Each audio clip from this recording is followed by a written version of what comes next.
Assalamualaikum warahmatullahi wabarakatuh. Alhamdulillahirrabbilalamin. Wassalatu wassalamu ala asrafil anbiya'i wal mursalin wa ala alihi wa sahbihi ajma'in, amma ba'du. Rabbi israh li sadri wa yassir li amri wahlul 'uqdatam min lisani yafqahu qawli. Puja serta syukur hanya milik Allah. Salawat serta salam kita curahkan, kita haturkan kepada junjungan Nabi kita ya, Nabi Muhammad sallallahu alaihi wasallam. Insyaallah ya, pada kesempatan kali ini kita akan mengambil hikmah pelajaran dari peristiwa besar ya, yang terjadi di dalam sejarah Islam, yaitu hijrah ke Habasyah ya teman-teman. Nah, jadi hijrah ke Habasyah ini dilatar belakangi ya, terjadi ketika di tahun kelima nubuah ya, tahun kelima nubuah. Banyak tekanan yang dilancarkan oleh kafir Quraisy ya kepada orang-orang muslim ya. Contohnya seperti Bilal bin Rabah yang disiksa ya dengan menggunakan batu yang besar di dadanya, dijemur di pasir, dan juga sahabat Nabi ya, Yasir ya, dan keluarganya. Ammar bin Yasir beserta keluarganya yang disiksa ya tanpa ampun. Nah, kita akan mengambil pelajaran dari kisah Islam ini, hijrah ke Habasyah ya. Jadi hijrah ke Habasyah dilatar belakangi oleh tadi. Nah, jadi kemudian turun firman Allah Subhanahu wa taala dalam surah Al-Kahfi, wa idza tazaltumuhum wa ya'buduna illa Allah fa'u ila al-kahfi yanshur lakum rabbukum birahmatihi wa yuhayyi lakum min amrikum mirfaqa ya.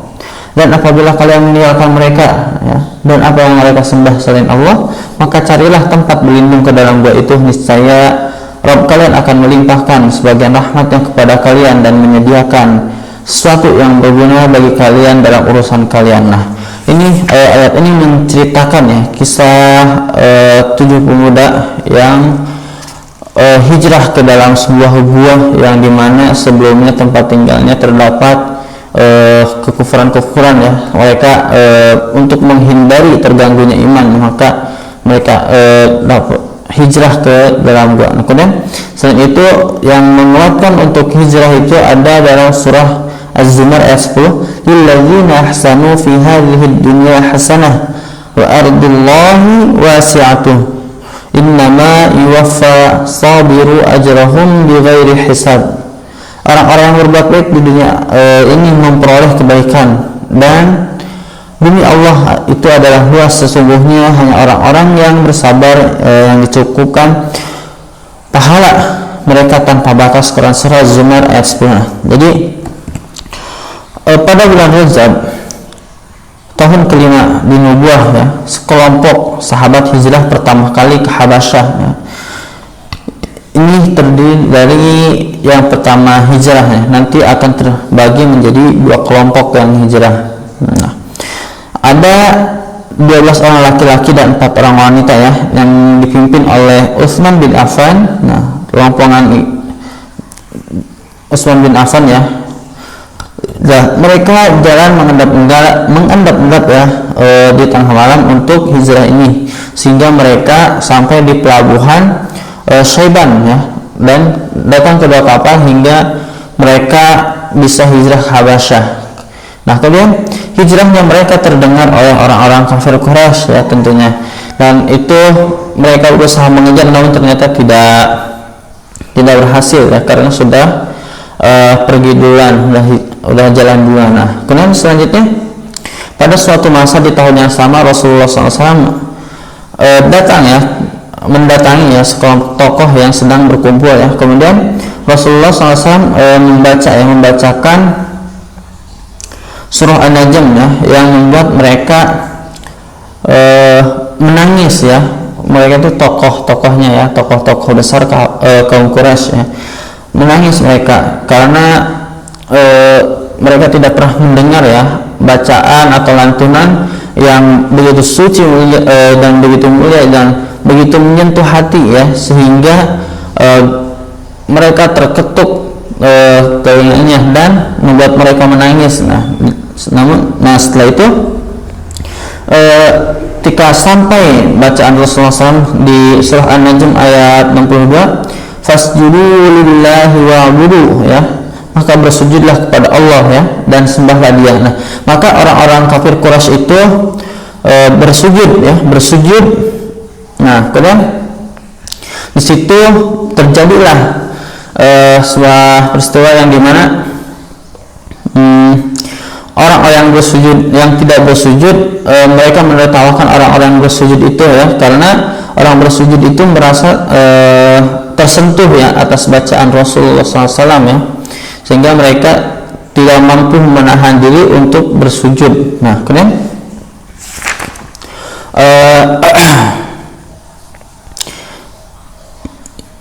karena merasa malu, ya, tetua yang tadi sujud itu, sehingga dia memutarbalikan fakta dan berkata, ya, bahwasanya mereka bersujud karena itu apa yang dibaca Rasulullah SAW itu terkait, ya, terhubung dengan apa yang mereka sembah, yaitu berhala-berhalanya, sehingga cerita Gorobik ini, ya, cerita Gorobik tentang Gorobik ini sujudnya orang-orang musyrik didengar oleh sahabat-sahabat Nabi yang sudah hijrah ke Habasyah, ya, teman-teman. Nah,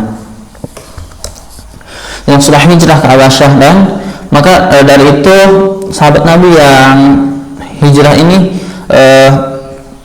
pulang, ya, melakukan pulang lagi ke Mekah. Cuman ketika di tengah perjalanan mereka mendengar bahwasanya cerita yang mereka dengar itu, yaitu Gorobik, telah berbeda yang didengar itu, yaitu kalau yang didengar oleh sahabat Nabi yang hijrah ke Habasyah ini bahwasanya udah pada masuk Islam, gitu kan, yang sujud tadi ternyata tidak ini, sehingga ketika di pertengahan perjalanan, teman-teman,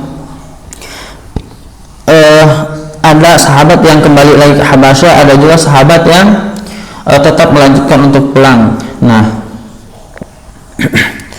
setelah itu pulangnya para sahabat ini akan menjadi asbab untuk melakukan hijrah kedua, ya, hijrah kedua. Nah, dan setelah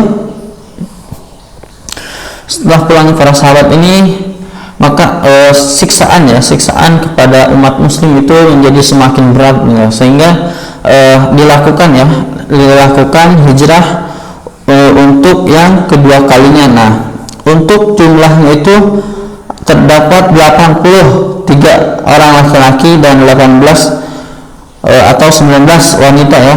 Nah, gitu, teman-teman. Nah, kemudian dan hijrahnya itu tidak semudah yang hijrah pertama. Tentunya ini lebih sulit karena orang-orang Quraisy lebih waspada terhadap hijrahnya ini, sehingga setelah hijrah kedua ini orang-orang Quraisy mengirim pengutus ke Habasyah, ya, untuk meminta raja yang berkuasa di situ untuk mengembalikan, ya, orang-orang Quraisy yang hijrah ini ke mereka. Nah, dan di situ utusan-utusan yang dilakukan oleh orang-orang yang datang kepada orang Quraisy ini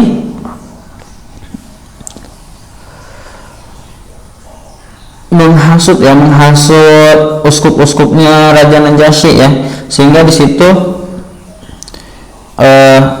karena Raja Najasyi ini bijak, dia lebih dahulu melakukan penyelidikan bagaimana kenyataannya, gitu, sehingga ada terjadi dialog antara sahabat Nabi, yaitu Ja'far bin Abi Thalib dengan Raja Najasyi, ya. Nah, gitu. Namun di sini banyak yang dikisahkan ini dari sini, ya. Ja'far ini beliau menjelaskan apa yang mereka, ya, sebelum Islam, ya, hidup dalam kegelapan, hidup tanpa aturan, tanpa nilai moral, lalu menjelaskan bagaimana Islam menerangi, ya, kehidupan yang serba gelap tadi, ya, bagaimana Islam menyelamatkan mereka. Kemudian Ja'far juga membacakan ya ayat-ayat dari surah Maryam yang menceritakan kelahiran Nabi Isa alaihissalam ya. Nah, sehingga terjadi ya momen di mana Raja Najasyi menangis ya, jatuh ya, merasakan kebenaran ayat yang dibacakan oleh Ja'far ini. Nah, kemudian ia pun berkata ya, apa yang dibawa Muhammad dan apa yang berasal dari sumber yang sama akan. Kemudian Ja'far yang menceritakan tadi surah Maryam, sehingga upaya orang-orang kafir Quraisy yang diutus untuk diplomasi ke Habasyah ini untuk meminta Raja Najasyi untuk pulang ini gagal. Nah, dari itu maka kita langsung ambil hikmahnya. Ada beberapa hikmah yang dapat kita petik dari kisahnya, dari kisah besar Islam ini, yaitu hijrah ke Habasyah ini. Yang pertama ya, hijrah adalah ketaatan ya. Jadi hijrah bukanlah tempat ya, bukan hanya pindah tempat ya, tapi juga berpindah ya, dari maksiat menuju taat ya, dari kebiasaan buruk menjadi kebaikan. Nah, kedua yaitu pentingnya lingkungan yang baik untuk kita ya. Jadi para sahabat ini yang hijrah ini ya, mereka hijrah demi menjaga iman ya. Nah, jadi kita juga dapat mengambil dari sini bahwasanya lingkungan tempat kita tinggal, lingkungan yang yang tempat kita tinggal ini sangat berpengaruh ya untuk kita, sangat berpengaruh dari mulai konten yang kita konsumsi, aktivitas yang mendukung iman kita. Nah, ketiga yaitu bahwasanya pemimpin yang adil itu merupakan nikmat yang sangat besar ya, nikmat besar ya. Jadi Raja Najasyi ini membuktikan ya bahwasanya keadilan itu tidaklah memandang suku ya maupun dan juga agama ya. Jadi siapapun itu harus, siapa yang adil ini ya, jadi akan Allah angkat derajatnya. Kemudian yang keempat itu bahwasanya dakwah itu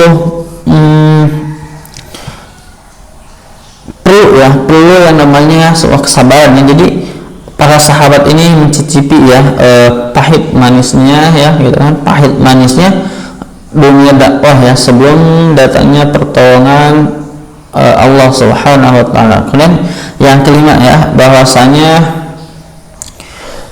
persaudaraan lintas iman itu nyata ya gitu. Nah, nyata bahwasanya seperti halnya Raja Najasyi ya, dia yang saat itu belum Islam ya, dia menjadi pelindung umat Islam yang hijrah dari tempat yang dimana di situ sangat dimana tempat sebelumnya mereka mengalami berbagai penyiksaan yang kejam gitu, sehingga hijrah ke Habasyah ya di bawah pemerintahan Raja Najasyi, dia melindungi ya sahabat-sahabat baginda Nabi Muhammad SAW. Kemudian penutup itu hijrah ke Habasyah ini bahwasanya pertolongan ya, kita dapat mengambil hikmah ya, bahwasanya pertolongan Allah itu selalu ada ya, meski datangnya itu dari hal yang tidak disangka atau tidak diduga. Nah, mari teman-teman sekalian, kita ambil hikmah ya, kita jadikan bahwasanya hijrah ini sebagai inspirasi ya. Jadi kita harus berhijrah dari segala keburukan yang telah kita lakukan menuju kebaikan yang akan kita lakukan, teman-teman. Nah, juga mari kita memilih ya lingkungan teman ya yang dapat memperkuat iman kita, dan juga kita selalu berbuat adil ya, dalam keadaan apapun ya, tidak ada terkecuali. Nah itu semoga Allah Subhanahu wa taala memberikan kekuatan iman untuk terus senantiasa berjalan di jalan kebaikan ya. Sekian dari saya, mohon maaf apabila banyak kurangnya ya. Allah alam. Terima kasih. Wassalamualaikum warahmatullahi wabarakatuh.